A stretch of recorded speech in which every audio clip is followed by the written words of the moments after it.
Today lecture is about cholesterol. The learning objective of the lecture include introduction, biosynthesis, its function, factors affecting its synthesis, and its level and excretion of cholesterol.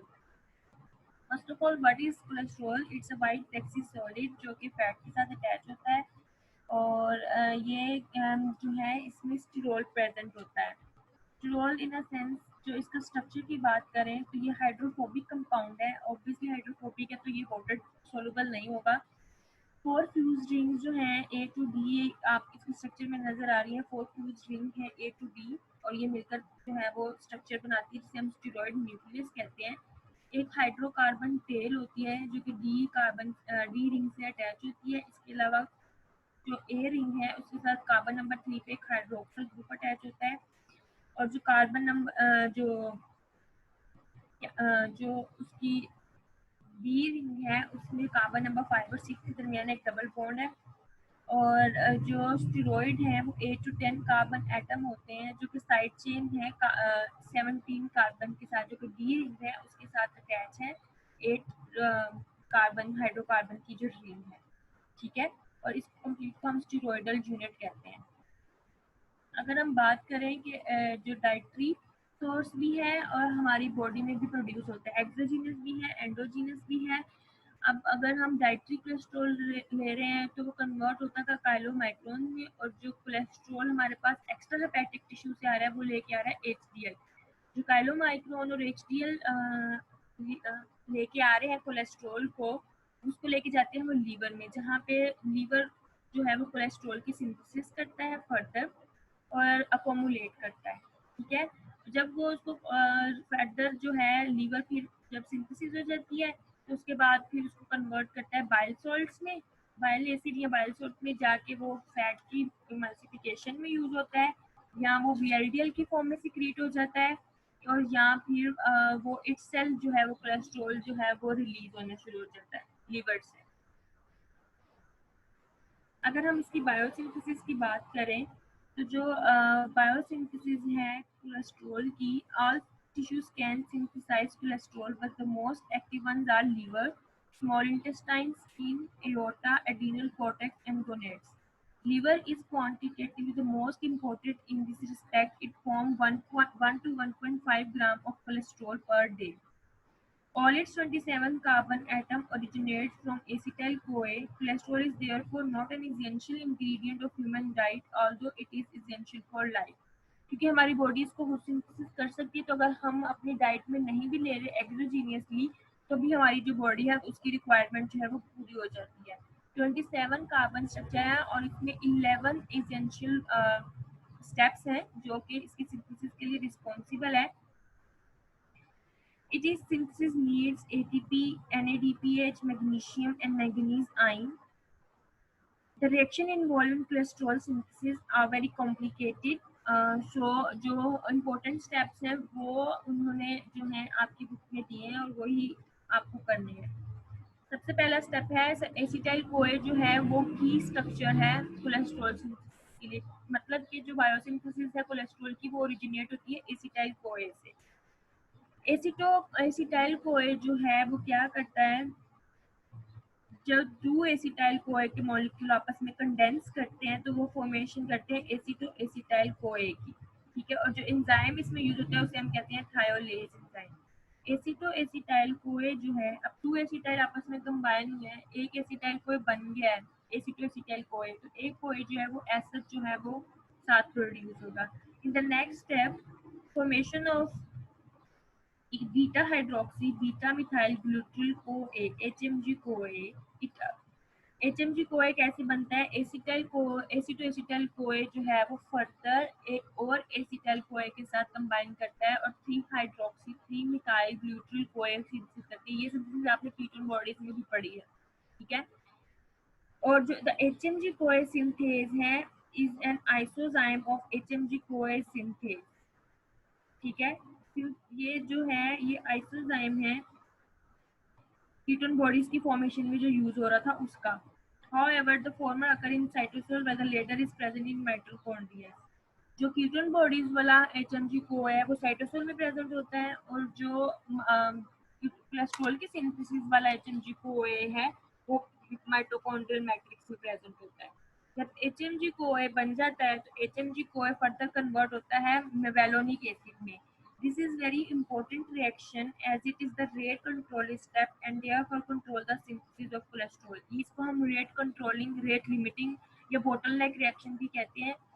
ये आपने enzyme वाले chapter में पढ़ा था कि वो reaction जिसकी speed सबसे कम होती है और उसको हम कहते हैं रेट लिमिटिंग स्टेप, और जो पूरी की पूरी किसी भी चीज़ की सिंथेसिस जो है वो रेट लिमिटिंग स्टेप पे डिपेंड कर रही होती है।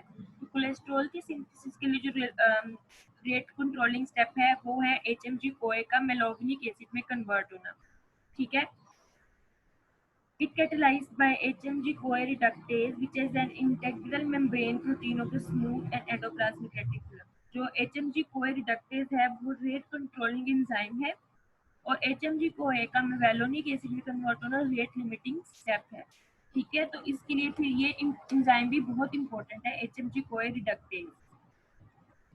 The formation of HMG CoA reductase is affected by certain factor acting through modifying gene transcription. For example, it is inhibited by cholesterol itself. Moreover, it is increased by insulin and thyroid hormone, but is inhibited by glucagon and glucocorticoids. मैंने आपको बताया था कि insulin जो है वो anabolic hormone है। ठीक है, तो जितने भी सिंथेसिस के फंक्शन होते हैं उसमें जो इंसुलिन है वो उनको इनहेंस करती है और ग्लूकागोन उसके रिवर्स काम करता है और वो उनको इनहिबिट करता है।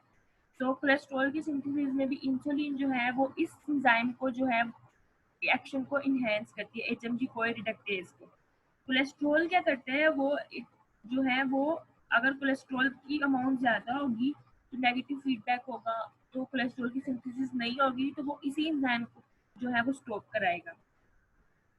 Certain drugs, statins, inhibit HMG CoA reductase activity, thereby decreasing cholesterol synthesis and lowering plasma cholesterol. जिनको hypercholesterolemia होता है उनको statins ड्रग दिए जाते हैं। उन ड्रग्स का जो मोड ऑफ एक्शन है वो भी यही है कि वो इस एंजाइम को जो है वो इनहिबिट करते हैं। Further conversion of mevalonic acid to its triphosphate derivative 3-phosphor-5-pyrophosphomalevolonic acid, जो नेक्स्ट जो मेवेलोनिक एसिड है वो अपने एक डेरिवेटिव में कन्वर्ट होता है। This occur in 3 steps, in each of which one phosphate group is attached. सबसे पहले मेवेलोनिक एसिड जो है वो ATP के साथ कंबाइन करता है 5 फॉस्फोमेवेलोनिक एसिड बनाता है। ठीक है, फिर 5 फॉस्फोमेवेलोनिक एसिड एक और ATP के साथ मिलता है और वो 5 पायरोफॉस्फोमेवेलोनिक एसिड बनाता है। फिर 5 पायरोफॉस्फोमेवेलोनिक एसिड जो है एक और ATP के साथ कंबाइन करता है तो वो फॉस्फो जो है वो 3 कार्बन के साथ जाके अटैच होता है 3 फॉस्फो 5 पायरोफॉस्फोमेवेलोनिक एसिड। पायरो का मतलब है कि दोनों फॉस्फेट इकट्ठे अटैच है।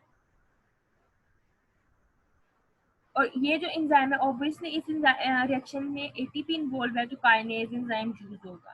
ठीक है, जब मेवेलोनिक एसिड अपने 3 फॉस्फो 5 पायरोफॉस्फोमेवेलोनिक एसिड में कन्वर्ट होता है तो फर्दर वो अपने कन्वर्ट होता है isopentyl pyrophosphate. It is catalysed by decarboxylase and result in the formation of 5 carbon compound isopentyl pyrophosphate.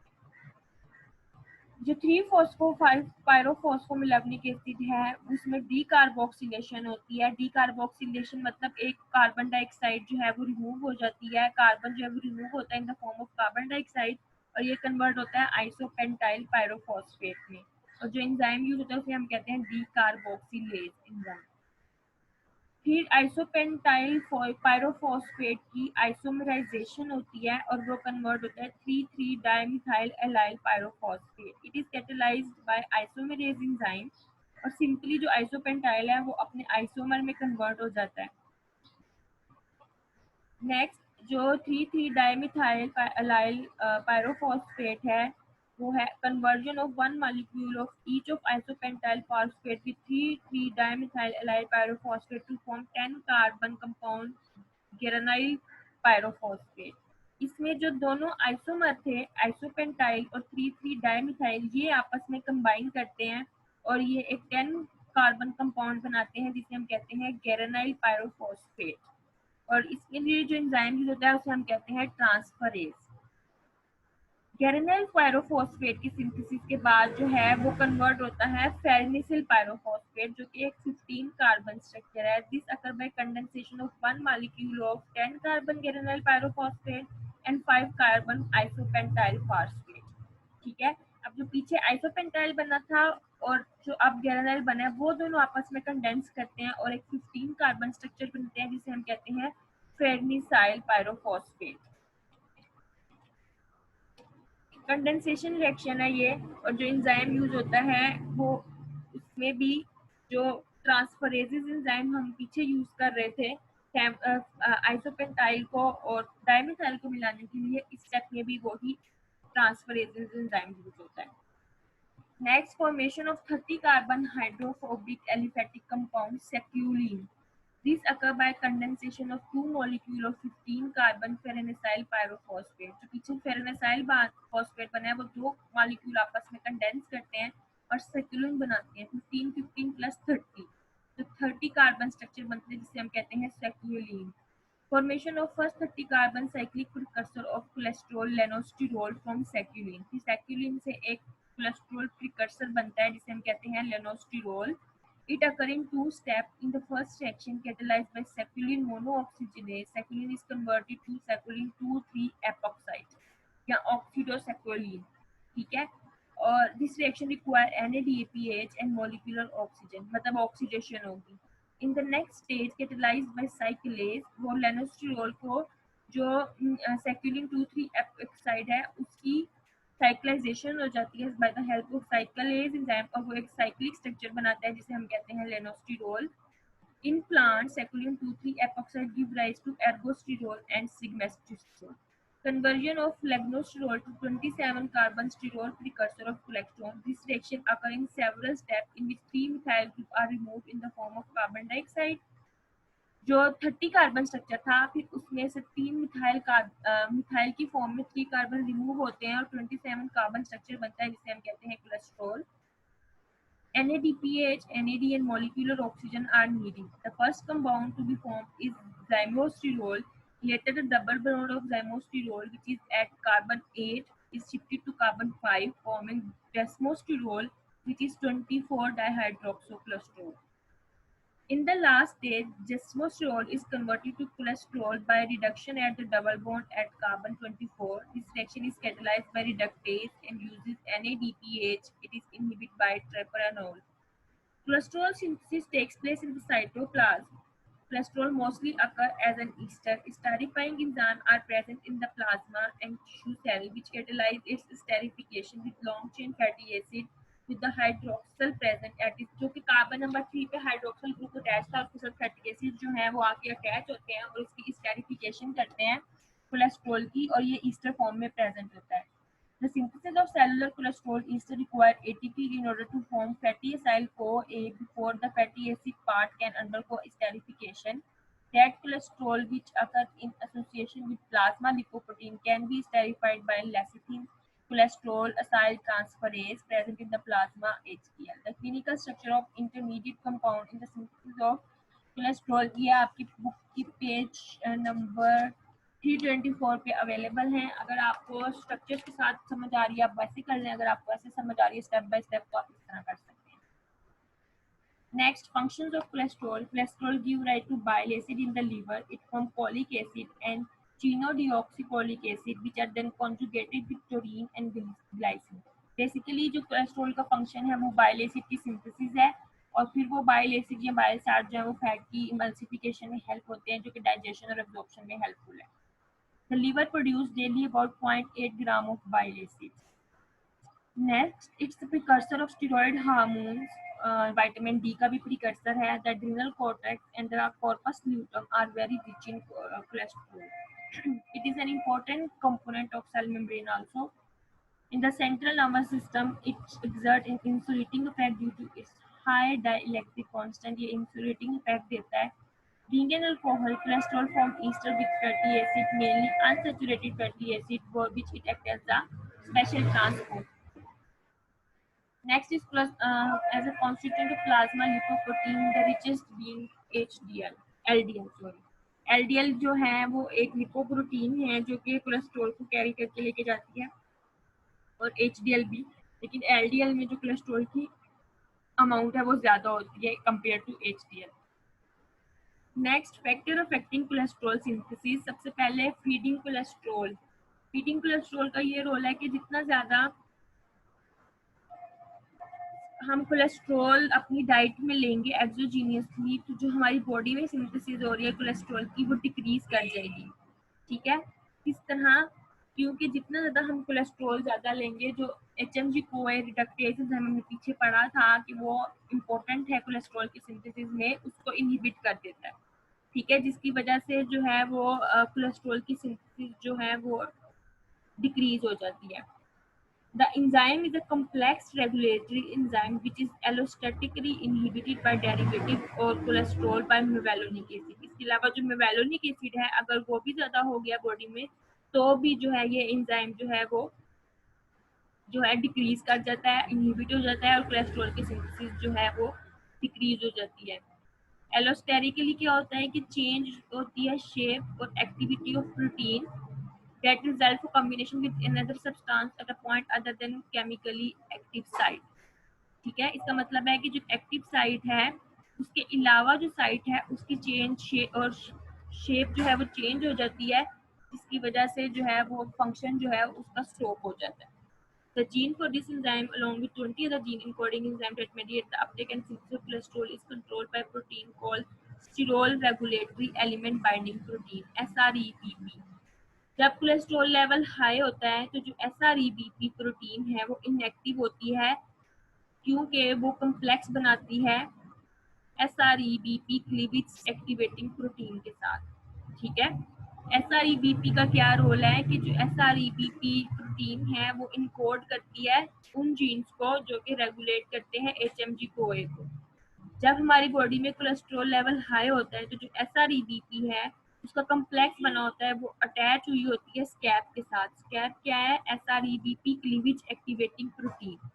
जब हमारी बॉडी में कोलेस्ट्रॉल लेवल कम हो जाता है, डिक्रीज कर जाता है, तो जो SREBP है वो सेपरेट हो जाती है स्कैप के साथ, और जो पेप्टाइड पार्ट है वो अवेलेबल होता है और न्यूक्लियस के अंदर एंटर करता है और वो फिर टारगेट करता है जीन्स को, और वो जीन्स जो है फिर एक्टिवेट करती हैं HMG-CoA को, और फिर फर्दर कोलेस्ट्रॉल की सिंथेसिस होती है। अगर कॉम्प्लेक्स फॉर्मेशन रहेगी तो सिंथेसिस नहीं होगी SREBP की। जब SREBP डिटैच हो जाएगा स्कैप के साथ, तो फिर जो है अवेलेबल होगी पेप्टाइड लिंकेज, वो न्यूक्लियस के अंदर जाके जीन को इम्पोर्ट कर सकता है।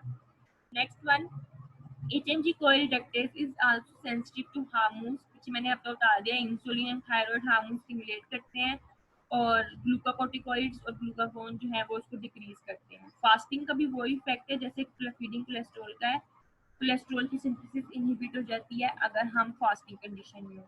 High fat as well as high carbohydrate increase in synthesis, क्योंकि जो अल्टीमेटली कार्बोहाइड्रेट है वो भी फैट की फॉर्म में स्टोर होते हैं।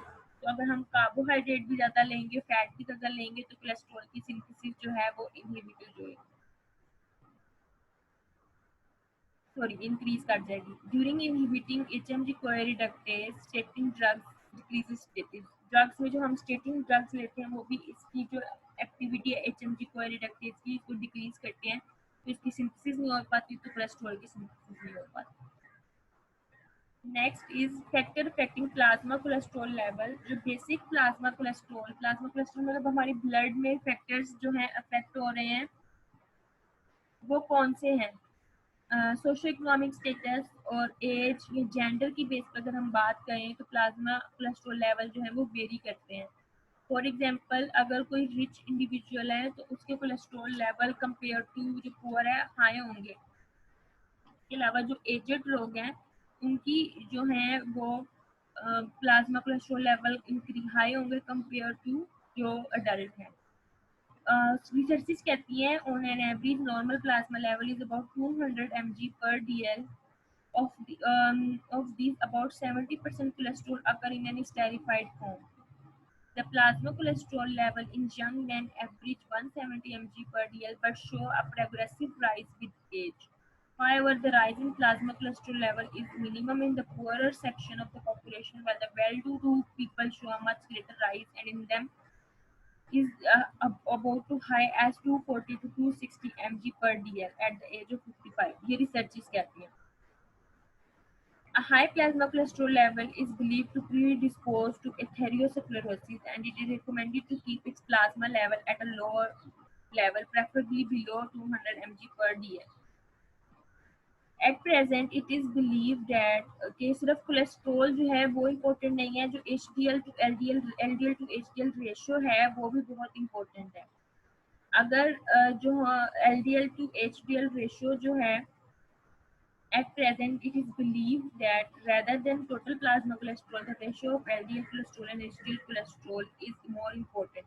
A high ratio favor while a low ratio decrease the incidence and extent of atherosclerosis. जितनी वो रेशो डिक्रीज होगी उतना एथेरियोस्क्लेरोसिस या हार्ट फेलियर के चांसेस कम होंगे।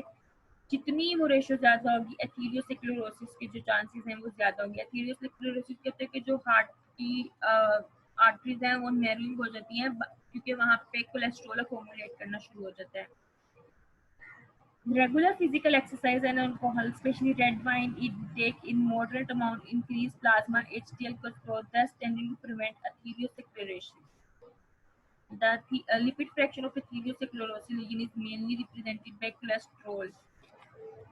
अब जो फैक्टर अफेक्ट करते हैं प्लाज्मा में इंक्रीज लेवल ऑफ कोलेस्ट्रॉल वो कौन से हैं? अगर रेज्ड है plasma free fatty acid level, diabetes mellitus में, स्मोकिंग में, जो लोग तंबाकू यूज करते हैं, इमोशनल स्ट्रेस में, जिनका एक्सेसिव कैफीन इनटेक है कॉफ़ी या चाय में, और जिनमें डिफरेंट डिजीजेज हैं या उनका few large meal instead of more small meat, मतलब वो बहुत ज़्यादा एक टाइम पे खा रहे हैं, तो उन लोगों में जो है वो प्लाज्मा फ्री फैटी एसिड का लेवल जो है वो इंक्रीज कर जाता है, जिसकी वजह से जो plasma free fatty acid level है तो VLDL very low density lipoprotein जो है उनकी सिक्रीशन जो है लीवर से ज़्यादा हो जाती है, increasing the supply of triglyceride and cholesterol to the tissues. जब हमारे पास VLDL ज़्यादा हो जाएगा तो लीवर फिर उसको बाहर ब्लड में भेजेगा, तो फिर प्लाज्मा में जो है free fatty acid level increase कर जाएंगे, ठीक है, जिसकी वजह से कोलेस्ट्रॉल की सिंथेसिस इंक्रीज कर जाएगी।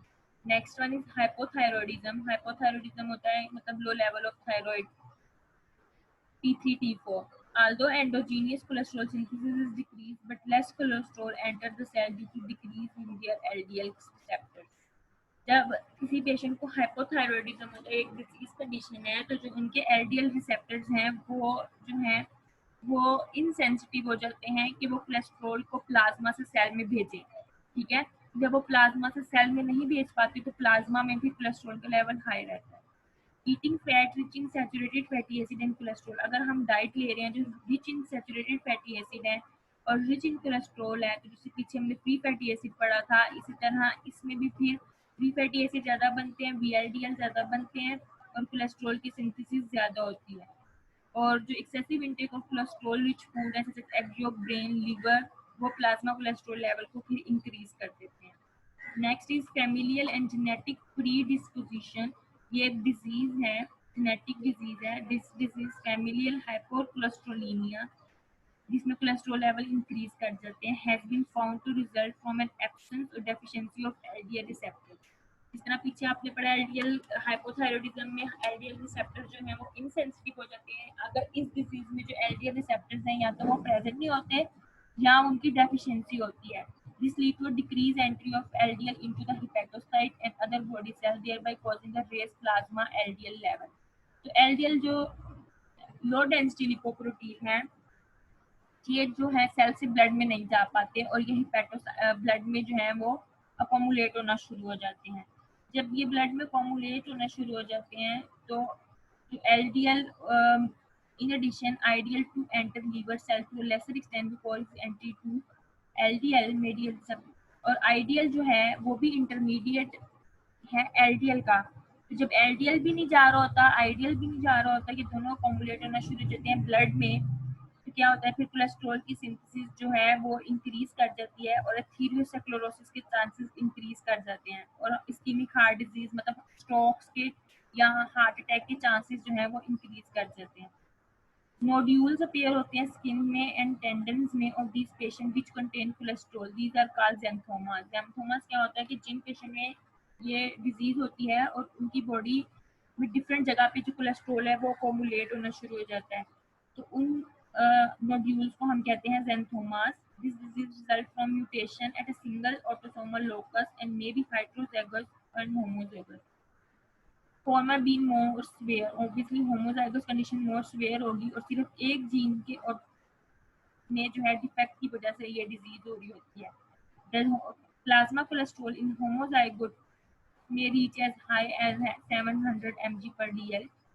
This disease can be treated by a normal liver transplant that has LDL and IDL receptor. Moreover, blocking cholesterol biosynthesis in the liver by statin group of drugs and by drugs decreasing the bile acid reabsorption from the intestine decrease plasma cholesterol.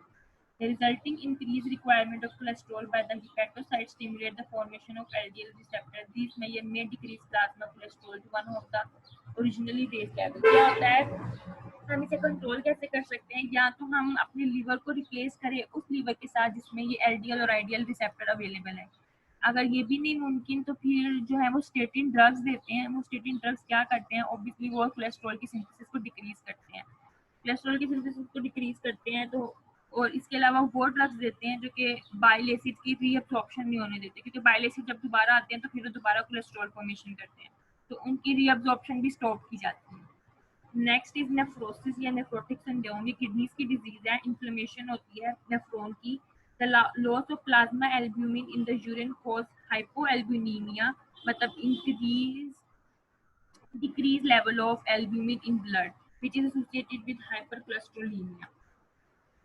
Next वो factors जो decrease करते हैं plasma में cholesterol की synthesis को या उसके level को, डिक्रीज कैलोरी इनटेक। हम जितनी ज़्यादा डिक्रीज कैलोरी लेंगे उतनी ज़्यादा हमारी बॉडी में कोलेस्ट्रॉल की सिंथेसिस प्लाज्मा में कम होगी। This act by increasing conversion of HMG-CoA to ketone body. HMG-CoA is an intermediate compound in the biosynthesis of cholesterol, and its greater conversion to ketone bodies result in decreased cholesterol formation. अगर हम जैसे calorie की intake, मैंने आपको ketone bodies वाले topic में बताया था कि अगर हम कम कैलोरीज लेंगे तो कीटोन बॉडीज की फॉर्मेशन ज़्यादा होना शुरू हो जाएगी। तो जब कैलोरी की इनटेक डिक्रीज हो जाएगी तो जो HMG-CoA है जो रिस्पॉन्सिबल है इसकी सिंथेसिस के लिए भी और कोलेस्ट्रॉल की सिंथेसिस के लिए भी, तो वो कोलेस्ट्रॉल की सिंथेसिस नहीं करेगा, वो कीटोन बॉडीज की सिंथेसिस करेगा ताकि एनर्जी ले सके। तो इस तरह हम प्लाज्मा में कोलेस्ट्रॉल के लेवल को कम कर सकते हैं। Decrease caloric intake and regular physical exercise by obese person lower body weight as well as plasma cholesterol. Next, intake of fat containing polyunsaturated fatty acid. This effect is exerted probably by increasing the loss of cholesterol to the intestine as such or in the form of bile acid. The catabolism of cholesterol rich LDL is also increased. अगर हम polyunsaturated fatty acid ज़्यादा लेंगे तो जो cholesterol है वो bile acid की formation जो है वो ज़्यादा करेगा, क्योंकि उनकी अब्जॉर्प्शन के लिए हमें बाइल एसिड चाहिए। तो कोलेस्ट्रॉल से ही बाइल एसिड्स बनते हैं और बाइल सॉल्ट्स बनते हैं, उनकी सिंथेसिस ज़्यादा होगी तो फिर हमारी बॉडी में polyunsaturated की अब्जॉर्प्शन ज़्यादा होगी, तो इसकी वजह से फिर जो है कोलेस्ट्रॉल लेवल प्लाज्मा में डिक्रीज करेगा। Next is thyroid hormone. Hypothyroidism जो है, अगर आपकी प्लाज्मा लेवल कोलेस्ट्रॉल इंक्रीज कर रहा था तो थायराइड हार्मोन क्या करते हैं? The iodine containing thyroid hormone try iodo thyronine T3 and tetraiodothyronine also called thyroxine increase cholesterol synthesis but also increase LDL receptors, thereby increasing the uptake of plasma cholesterol by tissues. The genetic effect of these hormones is hypocholesterolemia, as their stimulating action on LDL receptors is relatively more than their effect on cholesterol synthesis. Clinically, hyperthyroidism is associated with decreased plasma cholesterol. अगर हमारे पास ये receptors available होंगे तो ये क्या करते हैं, ये ब्लड में से रिमूव कराते हैं प्लाज्मा को सेल्स की तरफ। ठीक है, तो अगर हाइपोथायरॉयडिज्म होगा तो प्लाज्मा से नहीं जा सकेगा सेल्स में, हाइपर होगा तो फिर ज्यादा ब्लड में से सेल्स टिश्यूज में जाएगा। Next is oestrogen. Oestrogen women show lower plasma cholesterol during active reproductive life. Moreover, they tend to have relatively more cholesterol in the form of HDL cholesterol. After menopause, their plasma cholesterol level parallel that of men.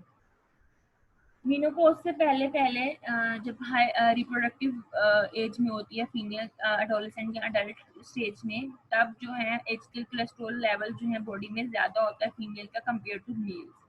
Next is insulin. Although it stimulates cholesterol synthesis, but it is lower plasma cholesterol in diabetes mellitus by correcting the abnormalities of lipoprotein metabolism.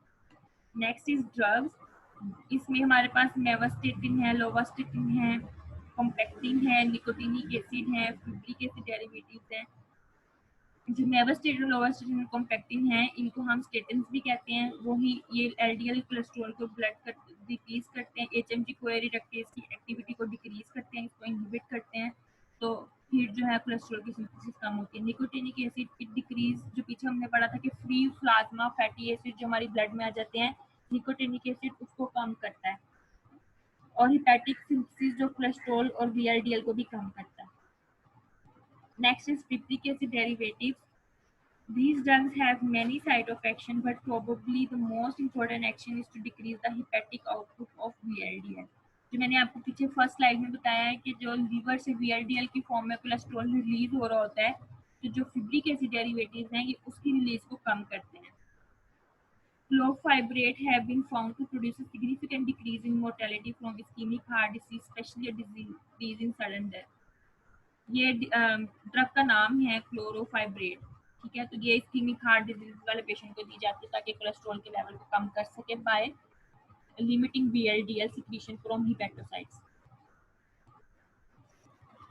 Next is cholestyramine question भी कहते हैं इसको। ये ion exchange reason है, ये bile salt को अपने साथ बाइंड कर लेते हैं और इंटरप्ट करते हैं एंट्रोहेपेटिक सर्कुलेशन को।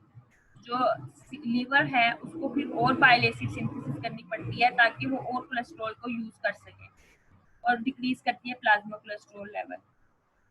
Next is plant stenol and sterol ester. These act by interfering with cholesterol absorption from intestine. A drug, namely ezetimibe, also acts in the same way.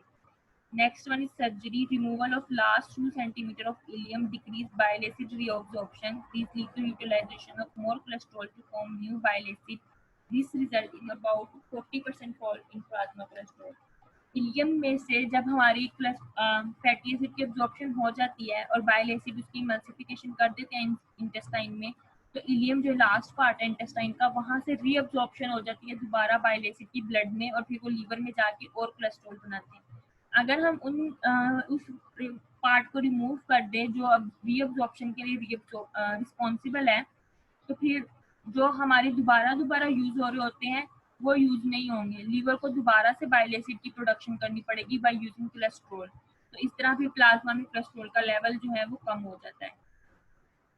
Next is excretion. 80 to 90% of cholesterol excreted from body is lost in the form of bile acid metabolites.